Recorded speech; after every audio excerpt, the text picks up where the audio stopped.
appreciate y'all all coming out today. I just want y'all to know that my job as a pastor and as a teacher is to inform you, to help you to come to know what this word says. I've never been the kind of preacher that just does a feel-good message and makes you all go home feeling good about yourself. My main goal here is for you to understand what is really in this book, because there's so many people out there who have no idea. We're going to talk today in chapter 2, but before we go there, in Ephesians chapter 6, verse 18, Paul says, praying always with all prayer and supplication in the Spirit, and watching thereunto with all perseverance and supplication for all saints, and for me, that utterance may be given unto me, that I may open my mouth boldly to make known the mystery of the gospel, for which I am an ambassador in bonds, that therein I may speak boldly as I ought to speak. Okay? Now, Paul is saying here, the most important thing for me, this is what I want y'all to pray for me, that I have the ability to speak boldly about the mystery, which is the gospel that we trust in today, right? That he is given utterance. He is able to bring the story of Christ and the story of your salvation to you in a way that you can all understand, all right? But first, we must know what is exactly in here, okay? Now, in Matthew chapter 2, and the reason I chose Matthew chapter 2 instead of going on through Luke is because the story that's in Matthew chapter 2, the story of the wise men and all the children being massacred in Bethlehem, doesn't appear anywhere else. Matthew chapter 2 is the only place that this story has ever been written. There is no historic documents that have this story. You know, Josephus was a historian that lived not long after the time of Jesus, and he was the official historian for Rome on the history of the nation of Israel. He was the official. He never wrote about this. No one has ever written about this. It's not in Mark, it's not in Luke, it's not in John, it's not in any of Paul's letters. It's not anywhere else. This is the only place that this story appears. Okay? Now, there are things about this story that have been, what can I say, elaborated on, for lack of a better word. For one, everybody believes that there were 3 kings. Now, nowhere in the Word does it say that there were 3 kings. It doesn't say it anywhere in Matthew. There were 3 gifts, but it doesn't say anything about 3 kings. You know what I mean? Another thing that's funny about this is there was a massacre in Bethlehem. Every child from 2 years old and younger was killed in one day because of Herod. He sent his people down. He sent his soldiers down, and Herod was a Jew. Was the king of he was a king of Jews, right? He wasn't a Roman.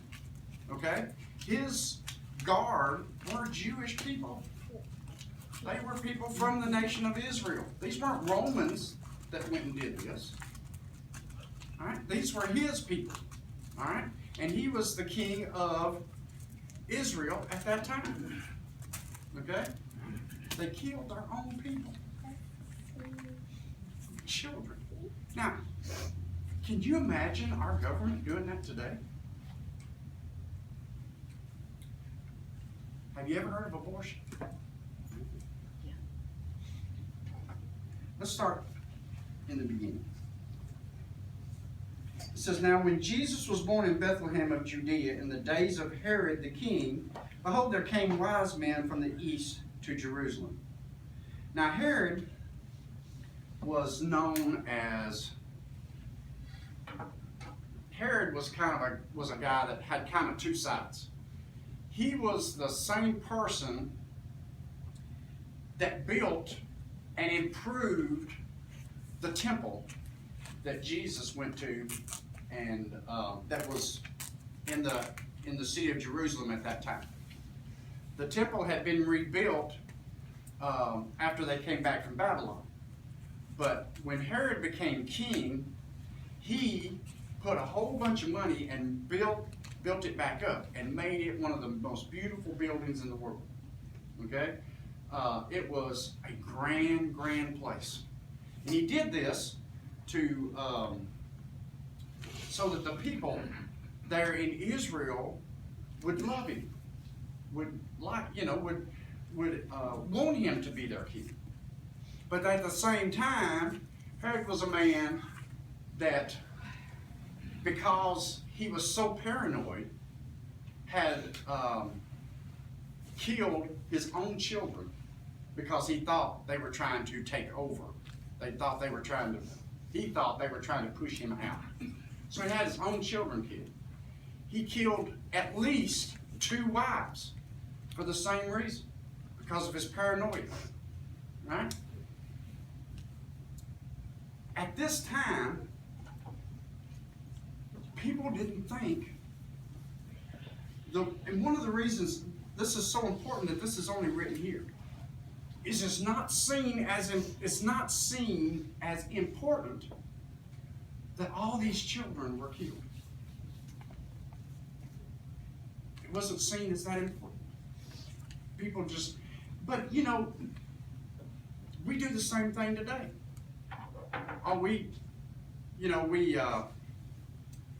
We cry about it and pray about it, some. But think about it. When's the last time you thought about the shooting in Las Vegas? It was a big deal for about 2-3 weeks.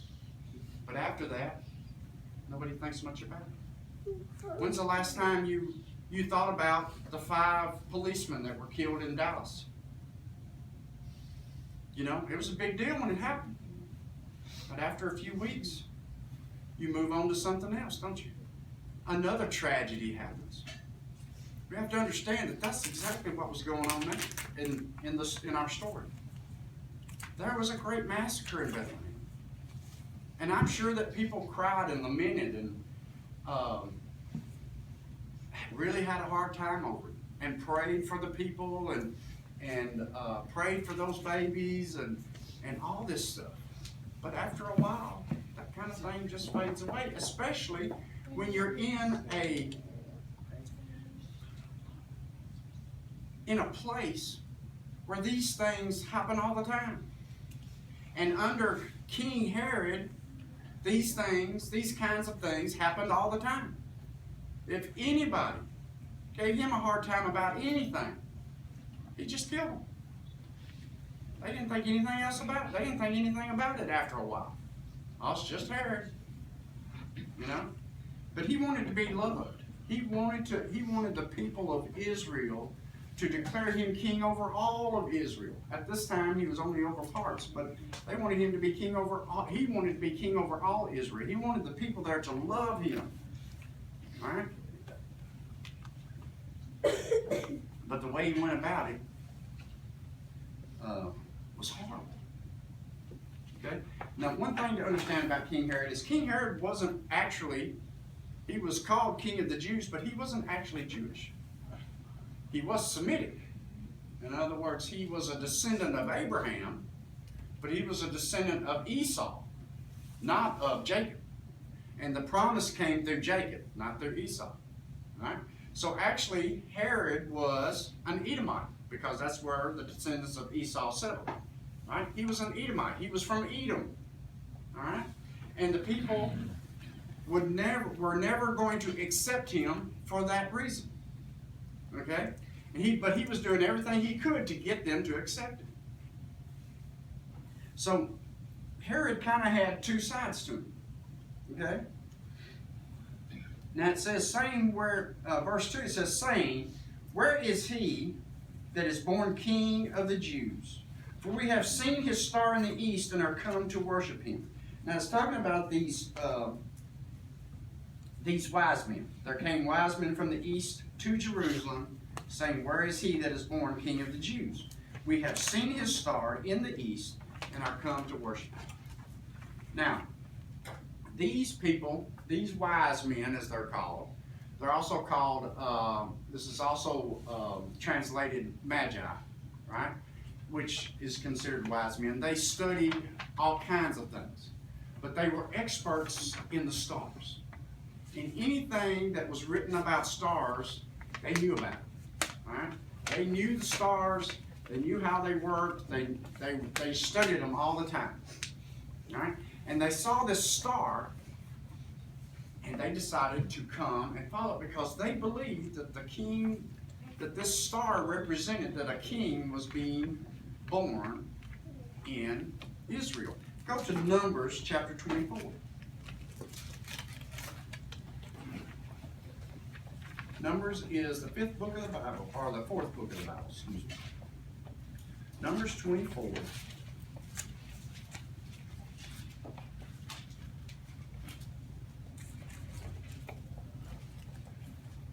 Verse 17.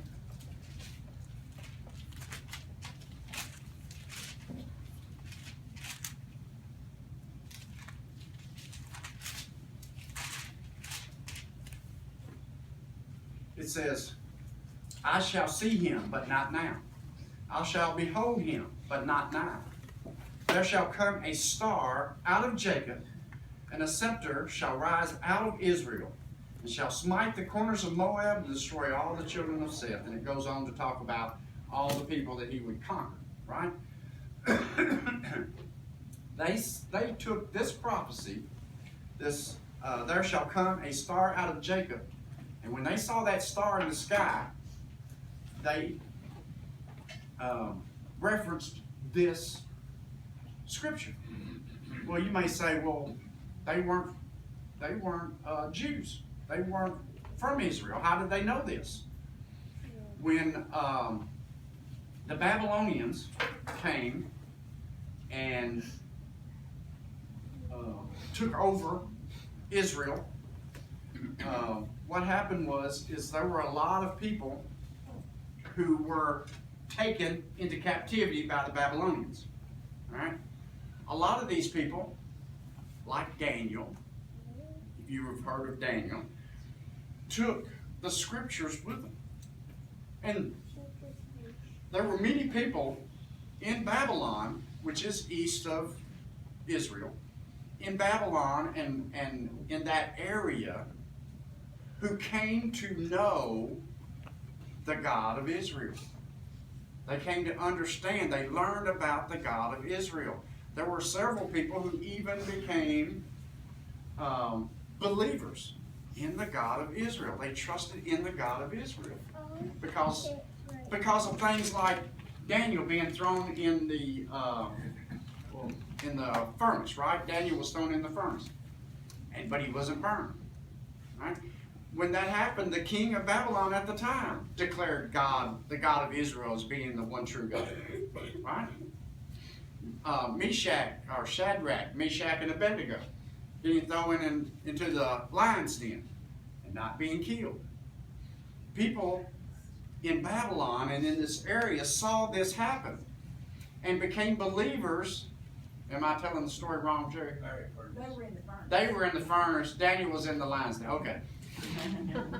Should have checked that out before I came this morning. These people had seen these miracles happen and had become believers, right? Or at least become interested in the Word, the Scriptures, right? So these people, these magi, these wise men, they were the kind of people that they studied it. They studied not just their own country's religions, but they studied all religions.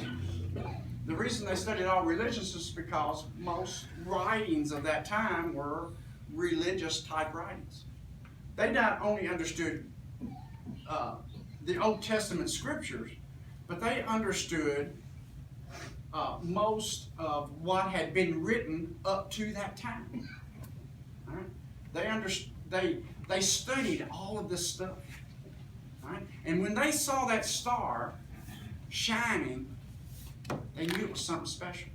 This was not just any regular star. There was something special about that star. Now, did it shine brighter than any other star? I have a feeling that it probably did. All right? It was in a place where there wasn't supposed to be a star, for one thing. It was brighter than all the rest of the stars, I'm sure of. And they saw that, and they were like, we know where all the stars are supposed to be. We know what the brightest stars are. What is this? So they start searching, right?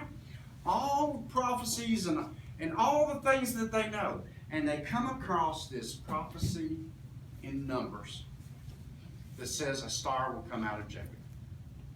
Right? And that he'll be a king. And so they come to Bethlehem, or they come to Israel to find this king. All right? Now, as you go on through Numbers, you'll see that this is to be a great, great king. And as you study the Old Testament, which I'm sure they did, you come to find out what this king, this is going to be the greatest king of all time. That his kingdom will never end. All right? That he will defeat all of his enemies. All these wonderful things this king is going to do. So this is a special king, right? This isn't just any king. This is a special king. They knew because of that star. And so they started searching the scriptures and finding out all the wonderful things this king was going to do. So they wanted to be one of the first to come and see him and worship him. And hoping that he would remember them when he grew up and became king and destroyed all the enemies of Israel. They didn't want to be an enemy of Israel. Okay? They wanted to be a friend of Israel, because if you read in Numbers, he destroys everybody that is not a friend of Israel. This mentions many, many countries.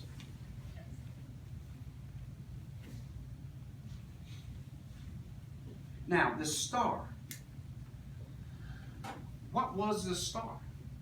You know, there are astrologers today, or astronomists, I don't know what the word is. People who study astronomy, right? Astronomers, that's what they're called, right? Astronomers. There are astronomers today who are still trying to figure out what that star was, right? A lot of people believe that what had happened is Jupiter and Neptune and some other planet had all aligned at the same time, all right? And that's what made that star special. The only problem with that is the star moved, okay? There are some people who believe that it was the glory of God that was shining over where Jesus lay. If you remember in the Old Testament, the children of Israel, when they came out of Egypt, were led through the desert and protected at the Red Sea by God's glory. It showed itself as a pillar of cloud during the day, but it was a pillar of fire by night. And some people believe that same glory that was inside that pillar that led the children of Israel out of Egypt was what these wise men saw in the sky. They didn't have any other way of describing it but a star. Some people believe that it was the same angels who came and saw the shepherds in the field, that it was a group of angels who were looking over Jesus, watching over him, and it was the glory of these angels in the sky. But it doesn't really matter what it was, does it? What matters is where it led them. Okay? It could have been God's glory. It could have been the angels. It could have even been some astronomical whatever. You know what I mean? It could have been something, because God works that way, doesn't he? God uses nature to do his bidding. Right? He uses what he's already set up to do these kind of things. It may have been just a regular star. It may have been a sun flaming out or being born. We don't know. But it sure led these wise men, didn't it? And that's what matters. Now, in verse 3 it says, when Herod the king had heard these things, he was troubled, and all Jerusalem with him. King Herod was troubled. You know why King Herod was troubled? Because King Herod wanted to be king. He wanted to be king. He didn't want anybody else to be king. He wanted to be king. It goes on and talks about, in verse 4 it says, and when he had gathered all the chief priests and scribes of the people together, he demanded of them where Christ should be born. You know what's interesting about that? It's this king that the wise men had come and asked about, Herod saw as the promised Messiah. That's what the word Christ means, is Messiah in Hebrew. Right? He recognized that this king that was supposed to come, that these wise men were asking about, was the Messiah, the long-promised Messiah. He had been promised since the days of Adam and Eve. All right? The same king that they were looking for was the Messiah. All right? Herod recognized it. Now, Herod wasn't some great Jewish scholar or anything like that, but he knew enough. And he recognized this king that they came looking for as the Messiah, the long-promised Messiah. Now, if you're thinking correctly, right? If you're in your right mind, and you're a Jewish person, right? And this Messiah has been promised forever and ever, and you know that it's probably about the right time for him to come, okay? You would want the Messiah to be. Is there anybody in here who's not excited that Jesus might come tomorrow? We would love it if Jesus would come tomorrow, wouldn't we? It would be the end of all worries, all pain. It would be the end of all troubles, right? We would live with him from that day forward forever, right? In heaven, where we are promised all the spiritual blessings of the heavenly places. We would be excited about it because we're in our right minds. Most of us are. We're in our right minds. Right? We want the Messiah to come, don't we? We're ready for him to come back. Yes. Herod wasn't ready. Herod was. Can you imagine? This man wanted to be king so bad that he decided, I'm going to kill God. Wow. Mm-hmm. I'm not going to allow all these thousands of years of prophecy to be fulfilled. Because I want to be king. Because I want something that doesn't belong to me. Now he knew that he wasn't a descendant of David, which the Bible says the king would be a descendant of David, right?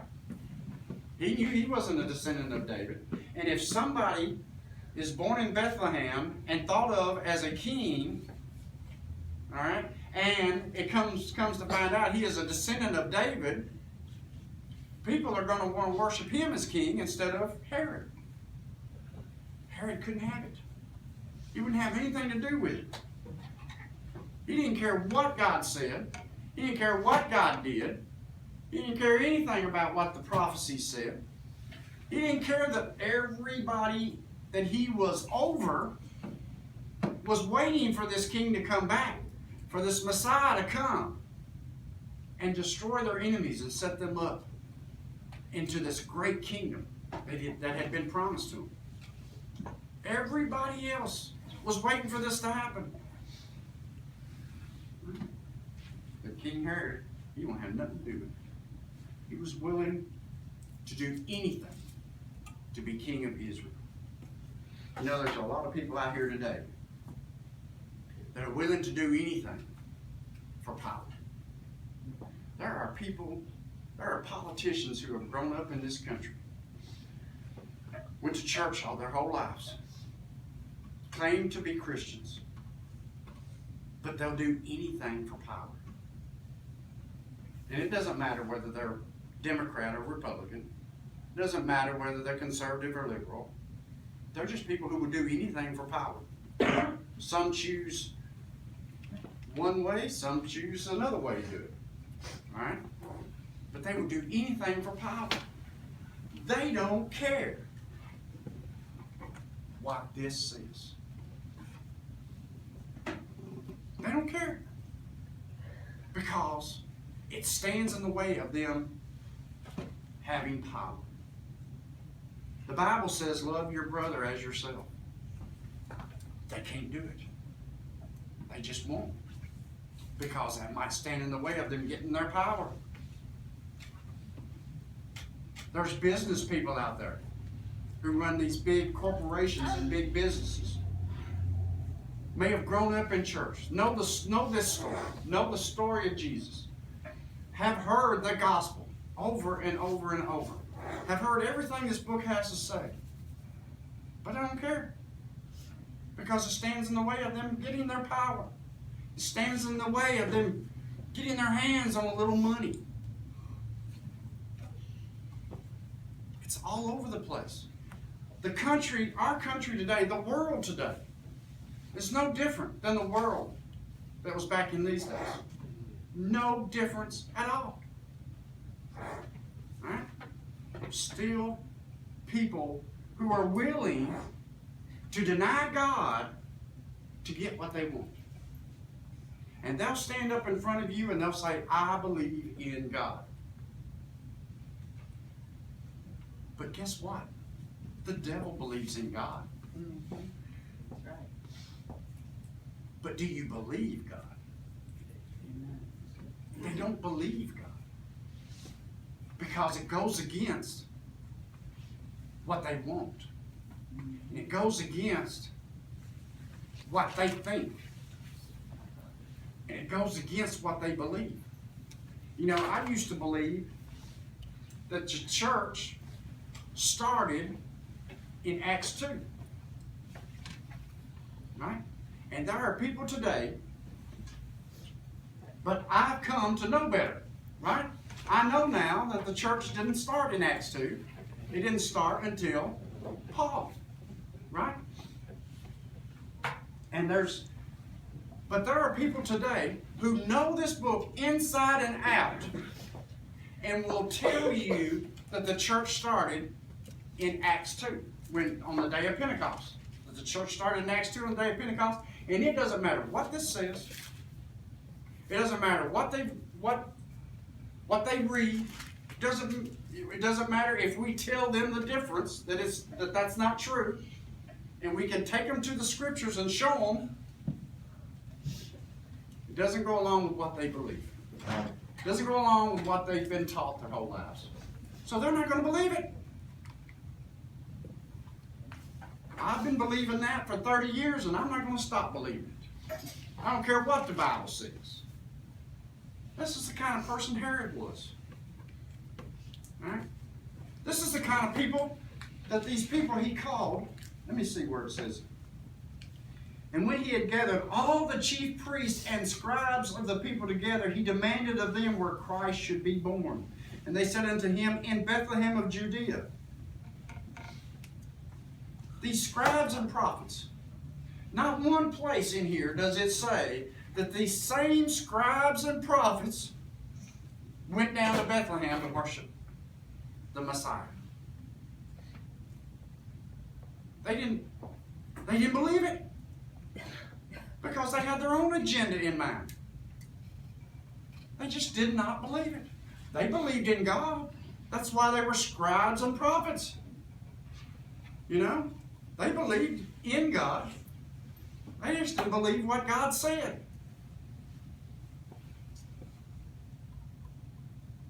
We see this so much today. There are so many people out there. They believe in God, but they don't believe what He says. because they have a different agenda. I'm just glad my phone hasn't gone off because I got a new phone and I haven't figured out how to mute it yet. So if it goes off, sorry guys. He goes on. Now you would think that the scribes and the chief priests, it says gathered all the chief priests. These are the chief priests who have been waiting for this day for hundreds of years, thousands of years. Chief priests, the ones who were supposed to know, the ones who were supposed to recognize him when he got here. And they did nothing. Nothing.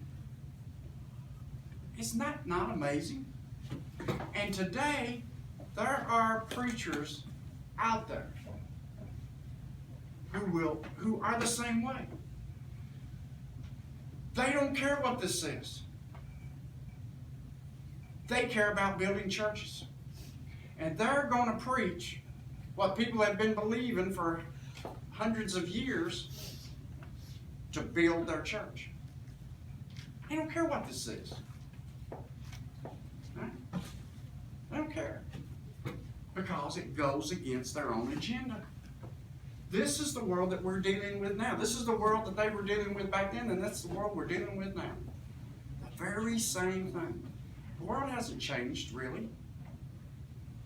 Except that we know more than they did. Because we've had more time to study. We've learned from what they knew, and we're building on that. It goes on to say, I better move on. And thou, Bethlehem, in the land of Judah, art not the least of among the princes of Judah. For out of thee shall come a governor that shall rule my people Israel. Now this prophecy is in Micah chapter 5. All right? You can find Micah. Micah chapter 5, verse 2. This is what it says. But thou, Bethlehem, Ephratah, which is another word for Bethlehem. It's what it was called before. It was called Bethlehem. Though thou be a little among the thousands of Judah, yet out of thee shall come forth unto me, that is to be ruler in Israel, whose goings forth have been from of old, from everlasting. Now you think that there was a priest in Israel that didn't know this? They knew it. King Herod knew it. Because he asked him about it. It says, verse 3, it says, therefore will he give them up unto the time that she which travaileth hath brought forth. Then the remnant of his brothers shall return unto the children of Israel. They knew that this was talking about the coming Messiah. They knew that prophecy was. And when King Herod asked him about it, and he said, listen, there's a baby being born that is supposed to be king. Where is he? They go to the scriptures and they see this. They go to Micah and they see this in chapter 5, verse 2. And they say, well, he's supposed to be born in Bethlehem. And then what they do? They went back home. They went back home. The chief priests of Israel, who were supposed to be the ones to declare the fact that the Messiah was born, they went back home. They swept it under the rug. They didn't want you to know. They didn't want the people to know the truth. They wanted the people to know what they wanted them to know, so they could keep control of it. We have the same thing going on today. Preachers all over the world, instead of teaching the truth, they teach them what they want them to know so that they can have control over it. You know, when the truth is taught, the real truth is taught, and someone stands by the truth, you can ask Jerry and I have found this out by going to a lot of these conferences, almost every church that has ever switched from the gospel of the kingdom to the gospel of pure grace, there's been a split in that church. Because people don't want to hear it. That's not what I grew up believing. That's not what I believe. I don't care what the word says. That's not what I believe, and I'm not going to believe it. And if you're going to teach it, I'm going to go somewhere else. They have the truth put right in front of them and refuse to believe it. I remember I told my sister once, right after I first got saved, I went to my sister to witness to her, right? Because I had learned this wonderful thing about grace, how we're all saved by grace. You know what I mean? She grew up in the same little Baptist church I did, right? She had never really, that I know of, really put her trust in Jesus Christ. She knew all the stories. She grew up in the same Sunday school class as I did. She knew all the stories. She knew about David and Goliath. She knew about the birth of Jesus. She knew about the wise men. She knew that Jesus was who he said he was. She knew all this stuff. But had she really ever accepted him as her Savior? I'm not sure that she had. So I went to talk to her about it. And I said, that little church that we grew up in, that little Baptist church that we grew up in, not everything they told us was true. So I'm not sure, and my grandmother was a big, big part of that church. Miss Alice Withers. She was a big, big part of that church. And she believed what the preachers told her, She was a good little Christian woman, as good a little Christian woman as you'll ever meet, right? And I said, Mom Welch tried to explain this to us, but she may have been wrong on a few of these points. Because I was trying to reveal the truth to her. Right? I said, now Mom Welch may have been wrong on a few of these points. And she said, well, I don't care what you say. I believe what Mom Welch believed. She didn't even know what Mom Welch believed. She just knew, don't you dare say Mom Welch is wrong. Don't you dare say that she wasn't right about something. I believe whatever she believed. Didn't even know what she believed. There are so many people out there today who are doing the same exact thing. They believe whatever their preacher tells them. And they don't care what anybody else says. Same thing here. I'm sorry, I keep going off on it. I can't even get through the story. So, let me see. Verse 6, And thou, Bethlehem, in the land of Judah, art not the least among the princes of Judah, for out of thee shall come a governor that shall rule my people Israel. Then Herod, when he heard privately, called the wise men, inquired of them diligently what time the star appeared. Right? Now, he wanted to know when the star appeared, because he had a plan. Not to accept the Messiah, not to accept this king that had just been born, but to destroy him. Because he wanted to know how old the child would be at this time. And that's proven later in the story. Verse 8, And he sent them to Bethlehem and said, Go and search diligently for the young child. And when ye have found him, bring me word again that I may come and worship him also. Now notice here, there are so many people out there that think that and because you see them in the nativity scenes, that believe that the wise men were there at Jesus' birth. But that's not true at all. Here, it calls him a young child. And later on in the chapter, it calls him a young child.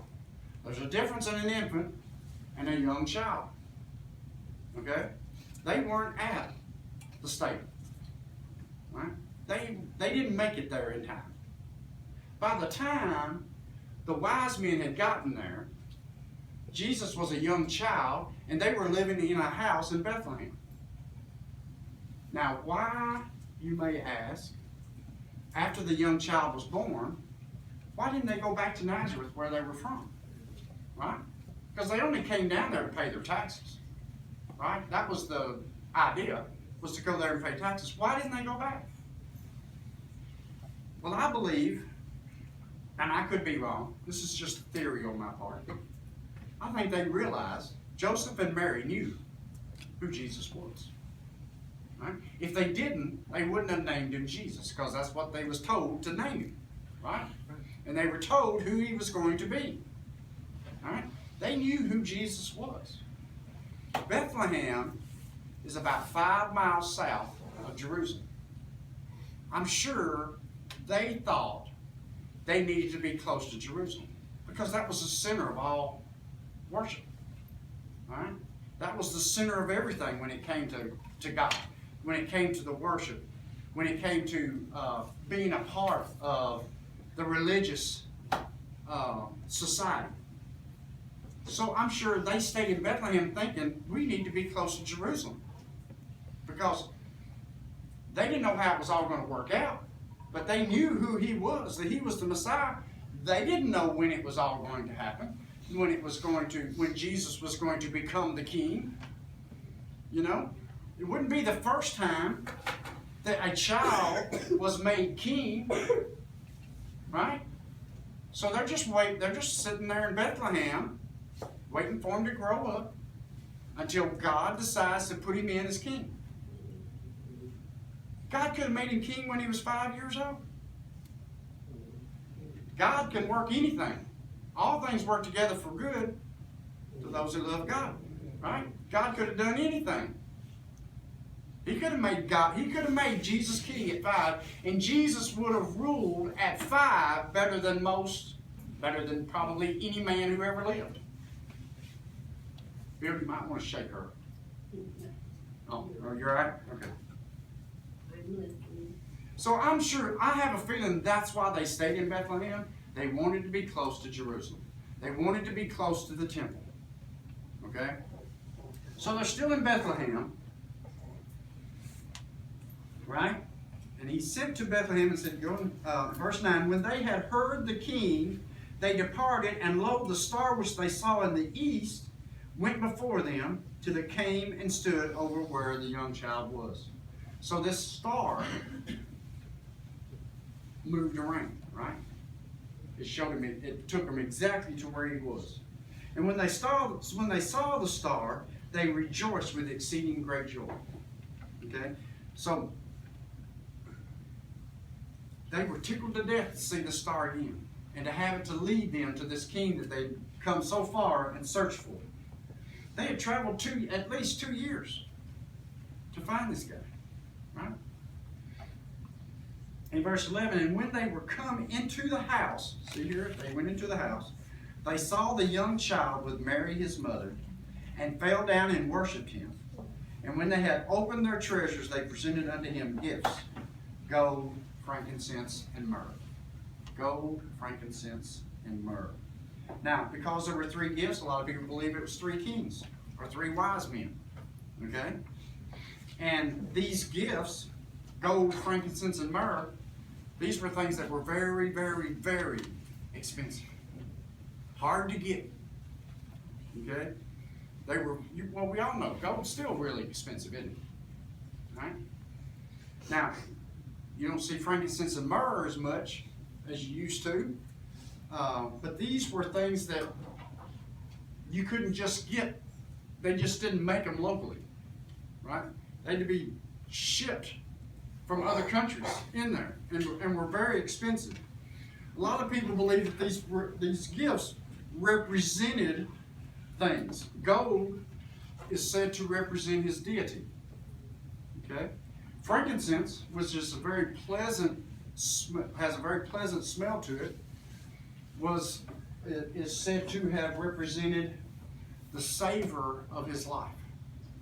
All right, that he led such a great life. Frankincense represents the life that he led, because he led such a good life. And then myrrh was used. Myrrh represented his death, right, and his sacrifice, because myrrh was something that was used for embalming. Okay? Now, these were very these were gifts that were fit for a king. These weren't gifts, these weren't like this. This was meant for a working man, right? This gift was meant for a working man. These gifts were meant for a king. These wise men came not only looking for a king, they knew he was there. The star had convinced them. And they brought gifts that were for a king, you know? Now, as the story goes on, we find out they had to go to Egypt, right? And we'll read about that in a second. I am sure that they used these gifts. They probably sold a little bit of it, or they used the gold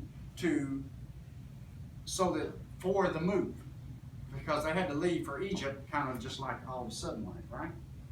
It goes on and says, verse 12, and being warned of God in a dream, they should not return to Herod, they departed into their own country another way. All right, so they were told by an angel, don't go back and talk to Herod. They were told in a dream, don't go back and talk to Herod, just go on home.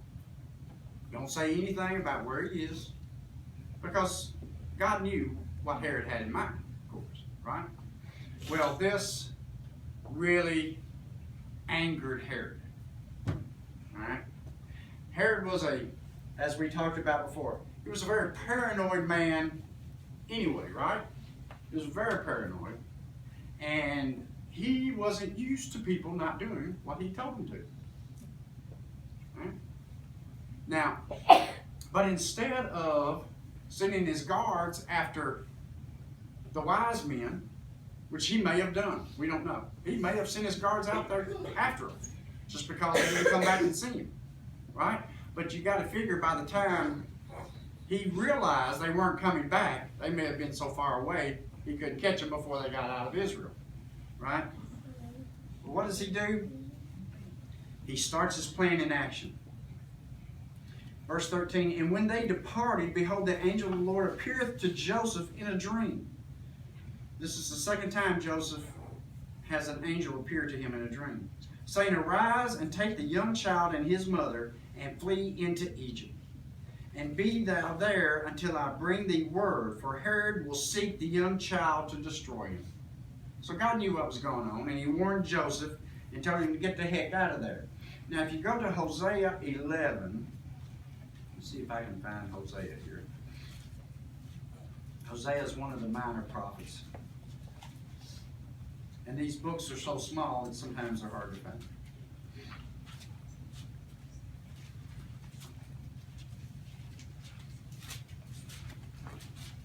Hosea 11, 1.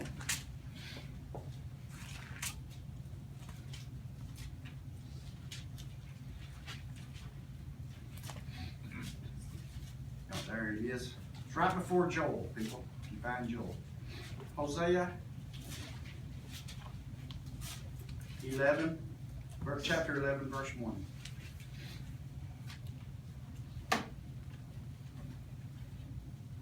It says, this is a prophecy, right? It says, when Israel was a child, then I loved him and called my son out of Egypt. Now, some people will say that they went to Egypt so that this prophecy about Jesus would be fulfilled. This prophecy was actually, when it was written, was not about Jesus. It was about the nation of Israel. Okay? The nation of Israel was the adopted son of God. Okay?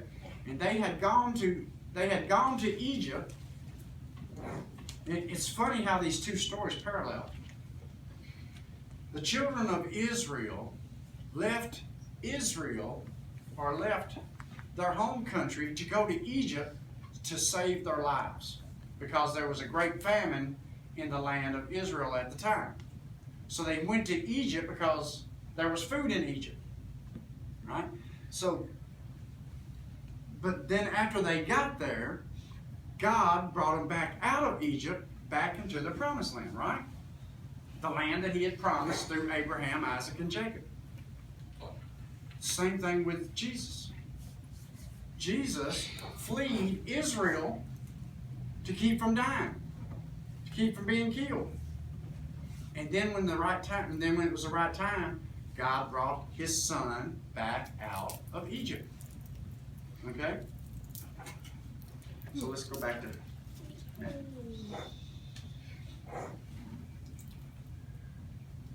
verse 14. When he arose, he took the young child and his mother by night and departed into Egypt, and was there until the death of Herod, that it might be fulfilled which was spoken of the Lord by the prophet, saying, out of Egypt have I called my son. Okay? So Matthew associates this prophecy in Hosea with Jesus going to Egypt and then coming back. So if Matthew's, this is the Word of God. God told Matthew to write this. Basically, through the Spirit, through the moving of the Spirit.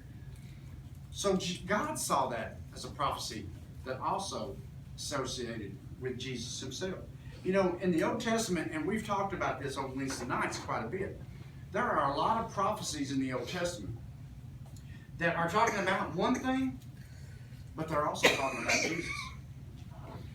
In the Davidic covenant, God told David that his son would rule over Israel.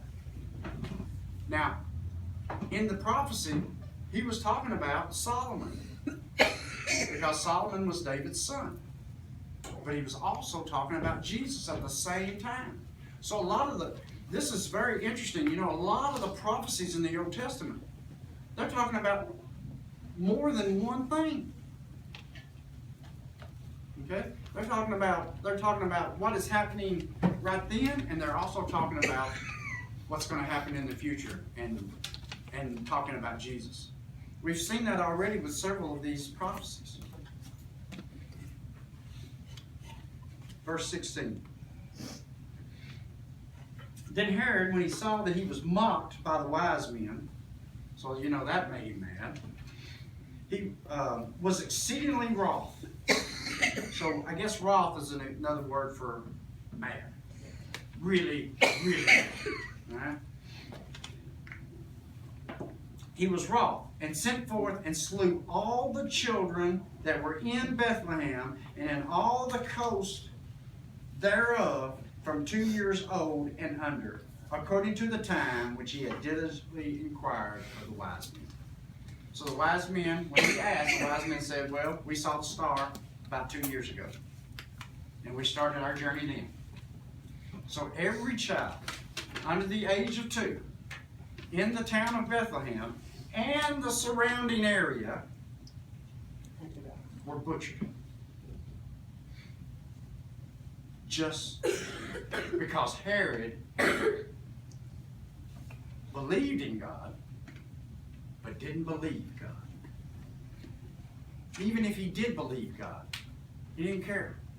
Because this child stood in the way of not only him being king, but his children becoming king after him. He sent and killed. Who knows how many it was? Now, Bethlehem was a really, really small town. So I'm not saying, so that we can probably say that there weren't thousands of children slaughtered, but there may have been hundreds. Bethlehem, you have to think about how many children under 2 would be in a small town 5 miles south of Jerusalem. Now it goes on to the surrounding area as well, but at the same time, how many children really was that?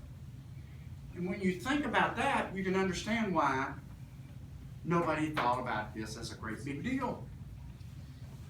It's not mentioned anywhere else but right here in this story. Nowhere in any history book is this ever written about. Nowhere else in the Bible is it written about.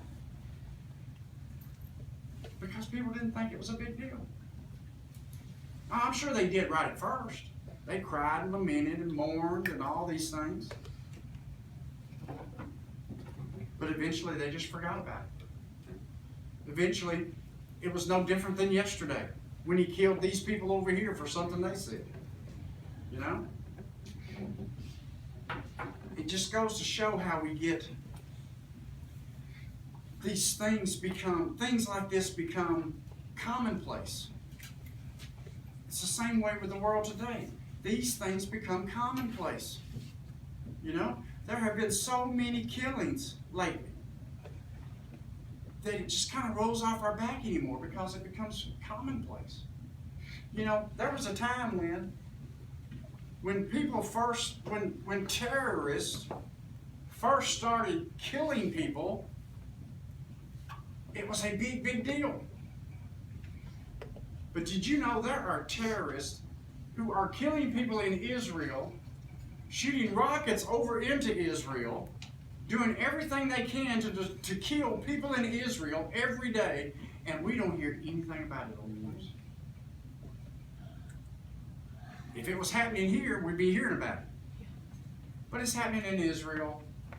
You know, half the people in the United States think the Jews are wrong for living in Israel anyway. That country ought to belong to the Palestinians. Why? Because they don't care what this says. They would rather believe what a bunch of terrorists tell them, that land belongs to them, than what God says.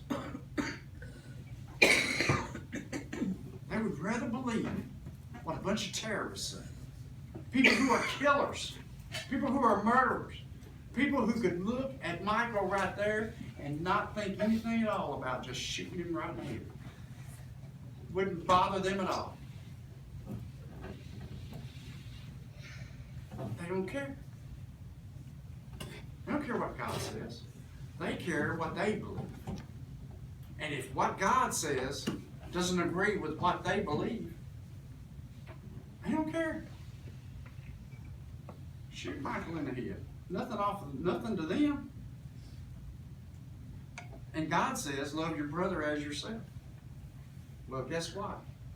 You don't love yourself by shooting yourself, do you?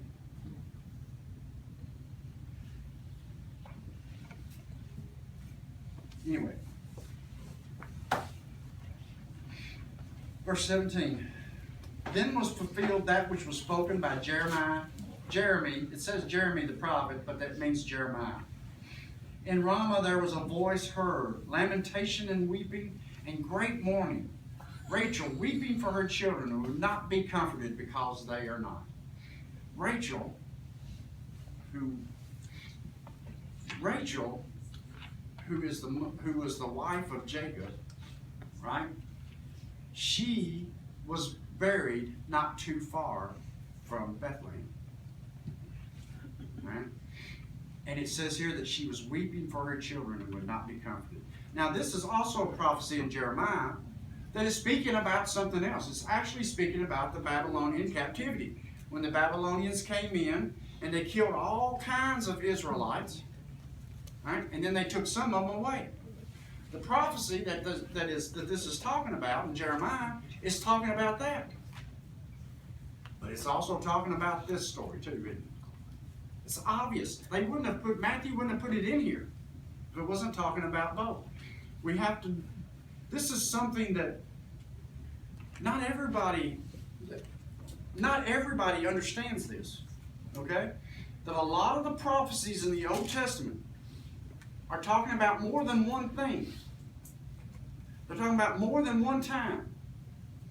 Right? They're talking about more than one event. This is very important for you people who really want to study the Bible and understand what it's talking about. Right? These prophecies are talking about more than one thing. Okay? Matthew makes that very clear in this story. I don't know of another story in the Bible that this is more clear. Okay? Because when you go back and read those prophecies, you'll see in the context that they're in, they're not talking about Jesus at all. Right?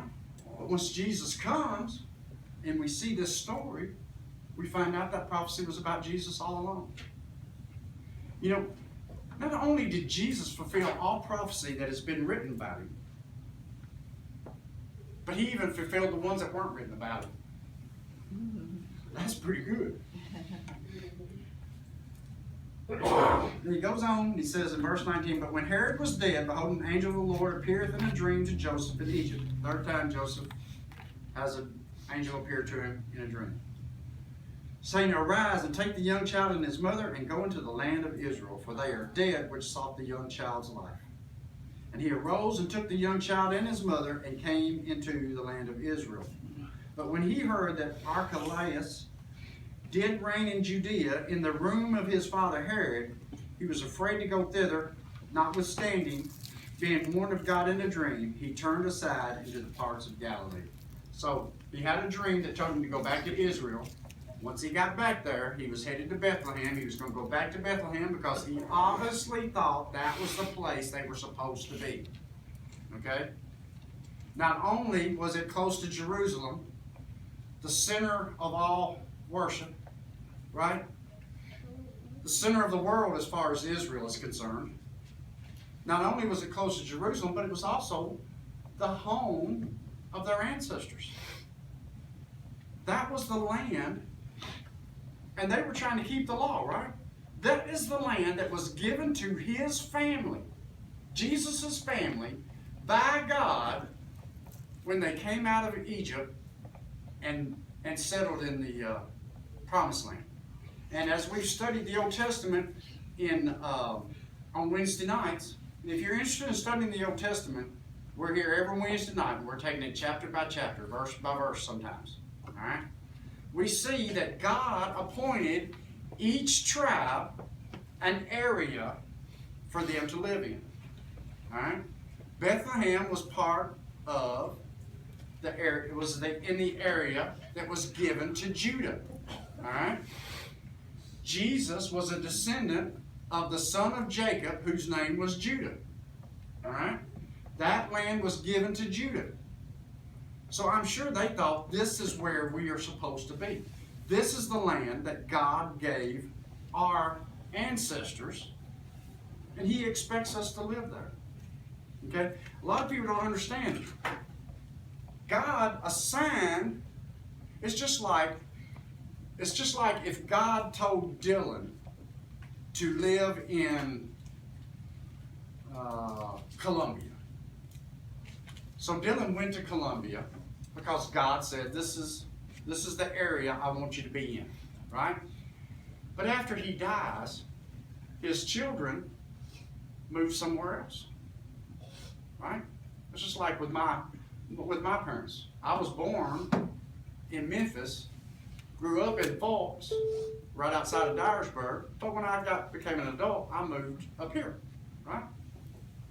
But when God assigned these areas for each tribe, He meant for their descendants to live there too. He didn't mean for them to move. He didn't mean for them to leave. He didn't mean for their children to grow up and move somewhere else. He expected their descendants to live right there in the same place that He had given their fathers. And they knew this. And that's where Joseph thought it was the right place for them to be. But God said, I can't let you live there because this king, just like his father, will try to destroy you and destroy the son. So I'm going to put you up here and I'm going to send you to Nazareth, and I'm going to have you live there, kind of like in hiding, right? It goes on to say, in verse 23, and he came and dwelt in a city called Nazareth, that it might be fulfilled, which was spoken by the prophets, he shall be called a Nazarene. You know something? There is not one place in the Bible, in the Old Testament, where it actually says, he shall be called a Nazarene. There are several prophecies, it's not in there, not in the Old Testament. There are several prophecies that allude to it. But there's not one prophecy in the whole Old Testament that actually says, he shall be called a Nazarene. Right? This is important to know. And why is it important to know? Because the more truth you know, the better you will understand this Bible. All right? Like I said, there are several prophecies, and that's why he uses the word here You know, have you noticed in the whole rest of the chapter he says, spoken by the prophet so-and-so, spoken by the prophet Isaiah, spoken by the prophet Jeremiah, spoken by this prophet, spoken by that prophet, right? But here he says spoken by the prophets, right? He says that because there's not one place where it says, where one person says he shall be called a Nazarene. There are several prophecies that allude to that. But there's not one prophecy that ever says he shall be called a Nazarene. Right? Now, the thing about Nazareth, and I think one of the reasons he was left alone as much as he was, and I'll end with this, guys, I'm sorry. I'm rambling so much, but the thing about Nazareth is, in Nazareth is where the Roman garrison for the northern part of Israel was located. Okay? Their garrison for all the Roman soldiers, the main camp of all the Roman soldiers in the northern area of Israel was in Nazareth. Right? And so the people who lived in Nazareth were seen by the people who lived in Jerusalem and in the southern part of the kingdom and in Judah. They were seen as compromisers. They were seen as sympathizers with Rome. They were seen as people who helped Rome out rather than helped Israel. Okay? They were seen as Roman sympathizers. Just as it's like when France was taken over by Germany. There were a few people in France that were German sympathizers. They were okay with the Germans coming in. Right? They were fine with it. Right? And they did everything they could to help them. Mostly to keep from losing their life, because if they fought, they were going to die. Right? Because the Germans were just overwhelming them. But partly because they thought maybe the Germans were right. And this is exactly how the people in Jerusalem felt about the people in Nazareth. That they were Roman sympathizers. They were all for Rome. They were willing to do anything they could to help out Rome. That they thought it was a good idea that Rome was there ruling over Israel. But this goes right back to a point, and I'll end with this.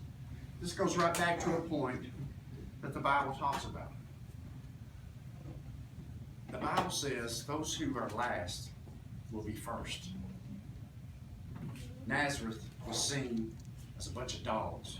They were almost as bad as Gentiles. Okay? It's almost surprising that Jesus wasn't a Gentile of some kind. But if it hadn't been prophesied so many times that he'd be Jewish, you know, and from the root of David or Jesse, you know, he may have been. But he was about as close in the eyes of the religious elite in Jerusalem. He was seen as not just Jesus, but the people of Nazareth were seen as about as close to a Gentile as you could get. Okay? That's what they thought about the people of Nazareth. And that's why it said later on, when somebody was introduced to him, can anything good come out of Nazareth? Because they didn't think anything good could come out of Nazareth. Nazareth was the enemy in their eyes. Almost. I mean, they didn't go up and attack them or anything, because they were too busy attacking the Romans. You know, these bands of Jews who were trying to run the Romans out. But they thought of Nazareth, they thought about the people of Nazareth as if they were just dogs. Traitors, if you will, to God. Now, I hope you've all learned something today. Right? I hope that you go away from here not with your heart filled with glory and all these wonderful feelings and everything, which is something preachers should do from time to time, I'm sure. But I hope that you've come away today and you've learned something. That you know something about chapter 2 of Matthew that you didn't know before. Because that's what's truly important. When Paul prays to God, he asked that we be filled with the knowledge of God, that we be filled with understanding and wisdom. He never prays that we feel good or that we have some kind of wonderful feeling and that we go about all the time acting like we're blessed and all that stuff. He prays that we will have knowledge, we will have understanding, and that we will have wisdom. If you've learned anything today, this is how it works with me. If you've learned anything today from this story, when you add it to what you already know, it gives you a better understanding of who Jesus was. Gives you which in turn gives you a better understanding of who God is. Okay? And to know God is to love Him. And to know God is to trust Him. And to trust God is to believe what He says. And that's my message today.